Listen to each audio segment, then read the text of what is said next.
रुमाली पाककलेमध्ये तुमचं खूप खूप खूप मनापासून स्वागत। बेसन पीठ न वापरता आज आपण रव्यापासून खूप वेगळ्या पद्धतीने हा नाश्ता तयार केलेला आहे। हा ढोकळा अतिशय टेस्टी लागतो आणि खरंच खाण्यासाठी सुद्धा मस्त लागतो। घरातल्या मंडळीने खाल्ल्याबरोबर बोलले यामध्ये काय मिक्स केले जो इतका टेस्टी लागतो। बेसनचा ढोकळा किंवा खमण ढोकळा चवीला तर फार छान लागतोच, पण अशा पद्धतीने तुम्ही रव्याचा ढोकळा एकदा केलात ना तर पुन्हा पुन्हा बनवाल, इतका हा चवीला मस्त लागतो। अगदी जाळीदार सुद्धा तयार होतो। नाश्त्यामध्ये काही हलकं फुलकं खायचं असेल तर तुम्ही ही रेसिपी एकदा नक्की ट्राय करून बघा। चला मग जास्तीचा वेळ न दवडता आपण लगेचच रेसिपीला सुरुवात करूया। मिक्सिंग बाउलमध्ये इथे आपल्याला 1 वाटी रवा घ्यायचा आहे। रवा तुम्ही इथे कोणताही वापरला तरी चालेल, जाड बारीक तुम्ही कोणताही इथे वापरू शकता। त्यानंतर अर्धी वाटी आपल्याला यामध्ये दही घालायचं आहे। अर्धी वाटी दही घातल्यानंतर आपल्याला अर्धी वाटी याच्यामध्ये पाणी ॲड करायचं आहे। पाणी सुरुवातीला आपल्याला जास्त घालायचं नाही आहे, सगळं मिक्स करून घ्यायचं आहे। लागलं तर 2-3 चम्मच आपल्याला पाणी वाढवायचं आहे।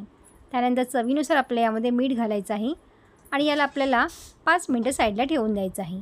त्यानंतर इथे मी 1 वाटी मक्याचे दाणे घेतलेले आहेत। मक्याचे दाणे इथे मी शिजवून घेतलेले नाही आहेत, कच्चेच वापरलेले आहेत।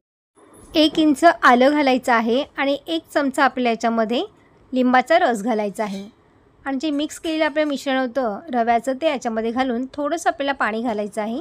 थोडीशी आपल्याला हळद घालायची आहे। हळद आपल्याला याच्यामध्ये जास्त घालायची नाही आहे, अगदी थोडीशीच घालायची आहे। त्यानंतर मिक्सरमध्ये फिरवून छान बारीक वाटून घ्यायचं आहे। तर तुम्ही ते बघू शकताय बघा, आपलं हे मिश्रण एकदम परफेक्ट झालेलं आहे।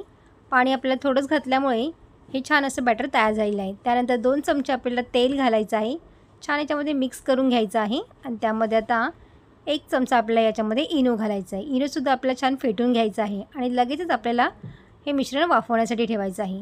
तर वाफवण्यासाठी ठेवलेल्या भांड्यामध्ये आपल्याला थोडंसं तेल लावून घ्यायचं आहे, म्हणजे आपला ढोकळा खाली चिटकणार नाही। इनो घालण्याआधी मी कढई आधी गरम करून घेतलेली आहे, त्याच्यामध्ये थोडंसं पाणी घालायचं आहे। पाणी आपल्याला छान गरम होऊ द्यायचं आहे, त्यानंतरच आपल्याला याच्यामध्ये इनो ॲड करायचं आहे। असं केल्याने ढोकळा आपला खूप मस्त एकदम जाळीदार आणि हलका तयार होतो आणि वरून आपल्याला याच्यामध्ये लाल तिखट घालायचं आहे, त्यामुळे चवीला आणि दिसायलासुद्धा ढोकळा मस्त दिसतो। 12 ते 15 मिनटं ढोकळा आपला वाफवून घेतलेला आहे। तर तुम्ही ते बघू शकता बघा, ढोकळा आपला झाला आहे की नाही आपण बघूया। सुरीने किंवा टूथपिकने आपल्याला चेक करायचं आहे ढोकळा आतपर्यंत छान शिजला गेलेला आहे की नाही। तर तुम्ही ते बघू शकता बघा, टूथपिक छान असे क्लीन निघते, म्हणजे ढोकळा आतपर्यंत मस्त एकदम जाळीदार तयार झालेला आहे। आता आपला हा ढोकळा थंड करून घ्यायचा आहे। थंड झाल्यानंतरच आपल्याला हा ढोकळा कट करून घ्यायचा आहे। ढोकळ्याचं मिश्रण छान थंड झालेलं आहे, आता आपण याला कट करून घेऊया।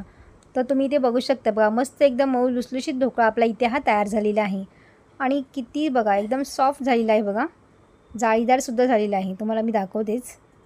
तर अशा पद्धतीने आपल्याला हा सगळा कट करून घ्यायचा आहे। हा चौकोनी भागामध्ये इथे मी कट करून घेतला आहे।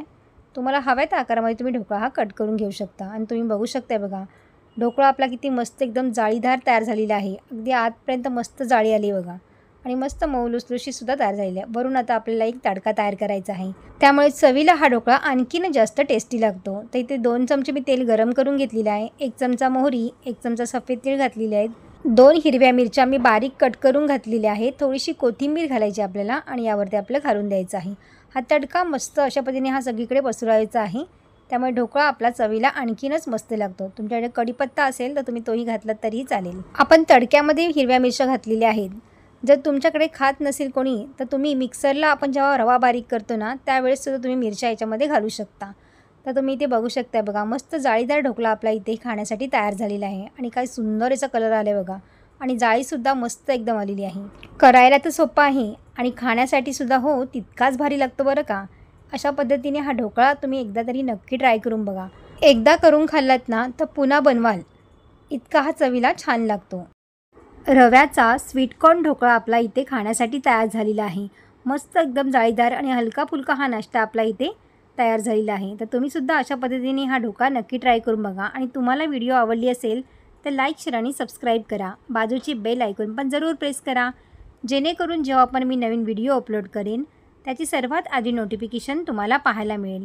पुन्हा भेटू अशाच एका नवीन रेसिपीमध्ये, तोपर्यंत मस्त खा आणि स्वस्त रहा।